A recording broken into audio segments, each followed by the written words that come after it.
നമസ്കാരം. റാഫ്റ്റ് ഫുട്ബോളിലേക്ക് അവർക്കും സ്വാഗതം. FC ബാഴ്സലോണയുടെ പ്രീ സീസൺ ടൂറ് ഇന്ന് മുതൽ ആരംഭിക്കേണ്ടതായിരുന്നു.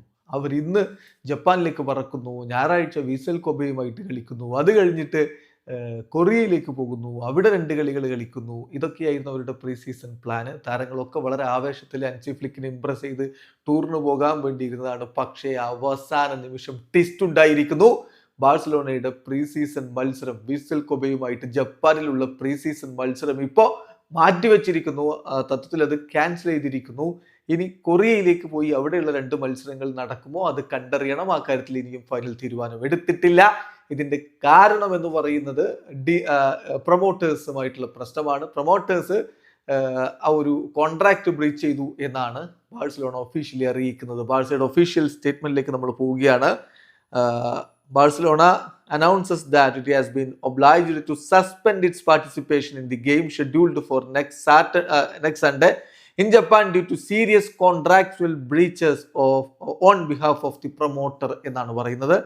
അതിൽ അവർ വിശദമായിട്ട് പറയുന്നുണ്ട്. FC ബാഴ്സലോണ ഈ ഒരു വാർത്ത അറിയിക്കുകയാണ്. അടുത്ത സൺഡേ ജപ്പാനിൽ കളിക്കേണ്ടിയിരുന്ന ആ മത്സരം ഹോൾഡ് ചെയ്യുകയാണ്. സീരിയസ് ആയിട്ടുള്ള കോൺട്രാക്ട് ബ്രീച്ചസ് പ്രൊമോട്ടേഴ്സ് നടത്തിയിട്ടുണ്ട്.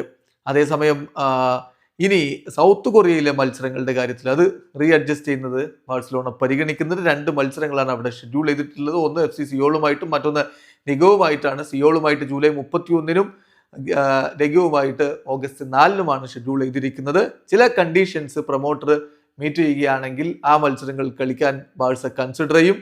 ഈ കണ്ടീഷൻസ് നടക്കുകയാണെങ്കിൽ, മീറ്റ് ചെയ്യപ്പെടുകയാണെങ്കിൽ സൗത്ത് കൊറിയയിലേക്ക് കമ്മിങ് ഡേയ്സിൽ ട്രാവൽ ചെയ്യും എന്നുകൂടി ബാഴ്സയുടെ ഒഫീഷ്യൽ സ്റ്റേറ്റ്മെന്റിൽ പറയുന്നു. എന്തായാലും FC Barcelona regret this incident and the impact it will have on the many Barca fans in Japan എന്ന് പറഞ്ഞുകൊണ്ട് ഖേദപ്രകടനം നടത്തുന്നുണ്ട്. വീഡിയോ അവസാനിക്കുന്ന ഫുട്ബോൾ ലോകത്തെ കൂടുതൽ വിശേഷങ്ങളുമായി റാഫ്റ്റോക്സ് എത്താം.